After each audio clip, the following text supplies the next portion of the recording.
What's up guys, my name's Rob from the One Auto channel. Behind me I've got this one here. It's a Seat Altea 1.9 turbo diesel. This particular one's got the BXE engine code in. I'm going to be doing a few videos on changing most of the filters and go through the service items. Today we're going to be concentrating on changing the oil and filter and the air filter. Okay, first thing first, this engine is nice and warm. So the oil is warmed up.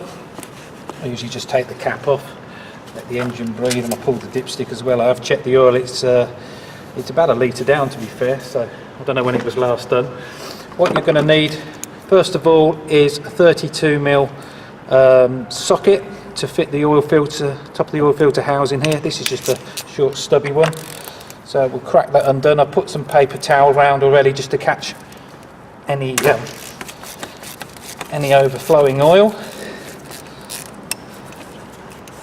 I'll undo that.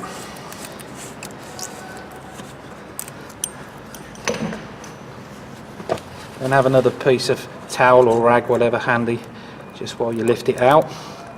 So when you lift that up, just let the oil drain back into the housing. That's going to drain into the sump. So when we go underneath the vehicle and undo the sump plug, all the oil that's normally held in this housing is going to be in the sump.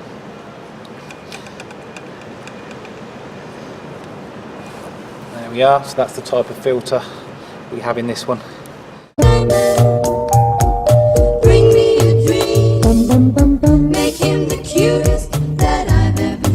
Right, so underneath the vehicle we've got a 19mm sump plug. Get on there and crack that undone. Always have plenty of rag, paper towel with you because it gets pretty messy to be fair. This procedure is going to be the same for all of the VAG groups, so Volkswagen and Skoda and Audi, as well as Seat.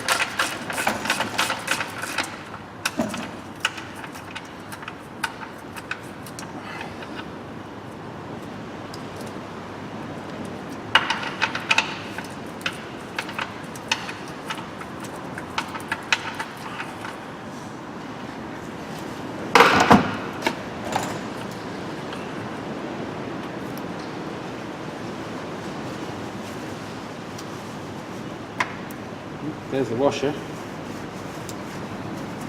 Yeah, I've just waited. I've just ordered a new sump plug.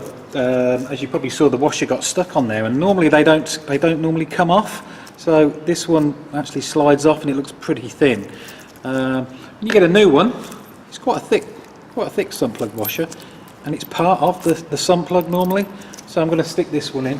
I think they're like £2.50. They're not a lot of money.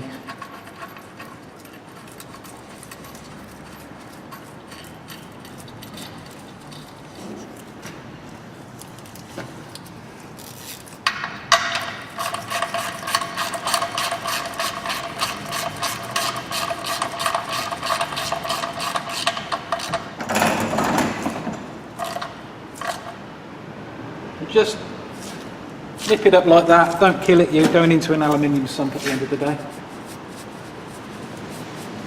There we go, right, let's lower it down, get the filter installed. Okay, next thing, get your filter swapped over. I'm using a Perflex filter on this one, Perflex number there, L267D, and it comes with one filter and one new seal. So you basically get hold of this, pull that, and it'll unclip from these tabs. Drain out any oil.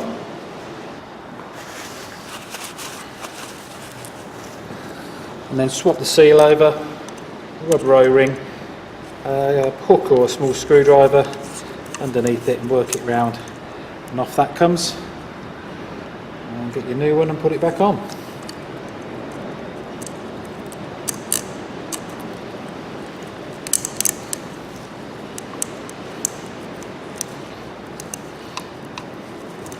That's it, into the groove, get some new or some old engine oil and just lubricate that new seal. And on the end of the new one there's a small seal that comes with it, I'll just lubricate that as well. Then that will just click straight into there, like so. That's ready to go back on now. Okay, get your filter, drop it down into the housing, like that.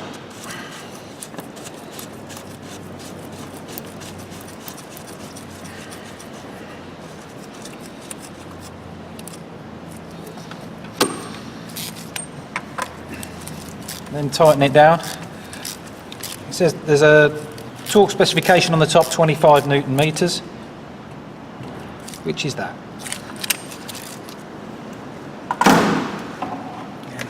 Any excess oil, I just clean down with brake cleaner.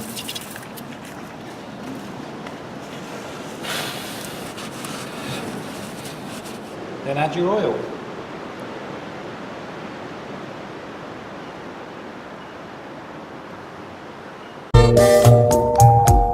Bring me a dream. Bum, bum, bum, bum. Make him the cutest. Specs for this says 4.2 litres. I put about 4.5 in. It's always going to take up some more when you start the engine into the oil filter housing. When you're filling it, a good tip, remove your dipstick as well, just to let the engine breathe, and then the oil will go down through the engine nicely. So there, we're bang on the mark. It will need a little bit more, probably just a quarter of a litre by the time I've started it up.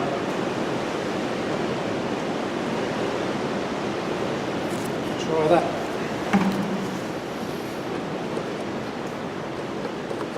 Put your cap back on, pop your dipstick back in, turn the key.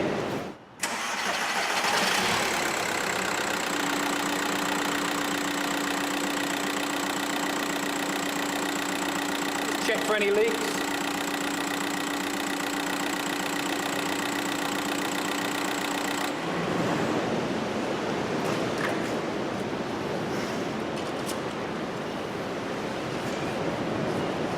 Make sure obviously you're on level ground when you're checking your levels.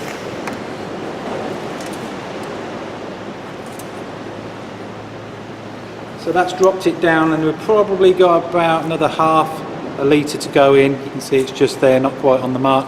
That's because it's all in that oil filter housing now, so we'll top that up again.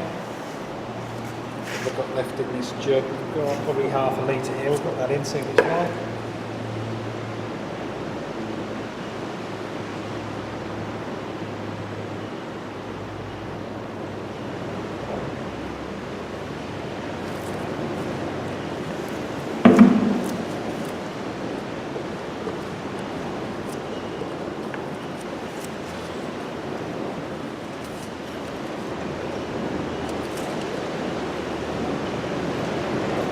We are. We're on the max there now, so that's I think 4.8 litres in total. Okay, next for the air filter. It's a panel air filter. We've got to undo some Phillips screws. We've got 1, 2, 3, 4, 5, 6, 7, 8, and there's a vacuum pipe there. You've got your MAF that's connected there. We should be okay just to undo those screws and lift this up and slide the new one in. The filter I've got for this is a Hengst filter, and the part number is E488L. So let's whiz these screws under.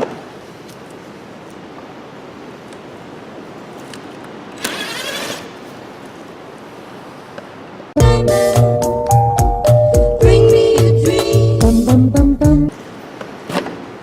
There we are. There's plenty of room for that to come out. It's not in too bad a shape, that one.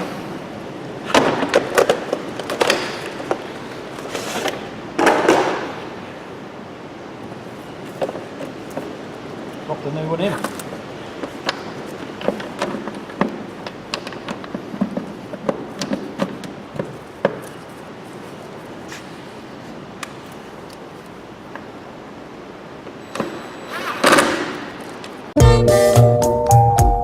Bring me a dream. Bum, bum, bum, bum. Make him the cutest that I.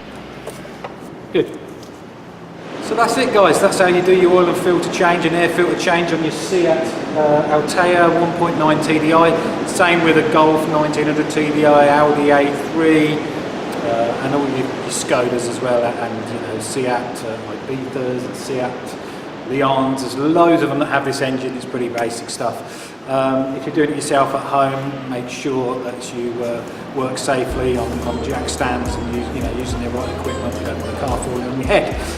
That's it. So I'm carrying on now. I'll be putting a link in this video to what I'm going to do next. We're going to change the fuel filter, and then after that we'll change the cabin filter.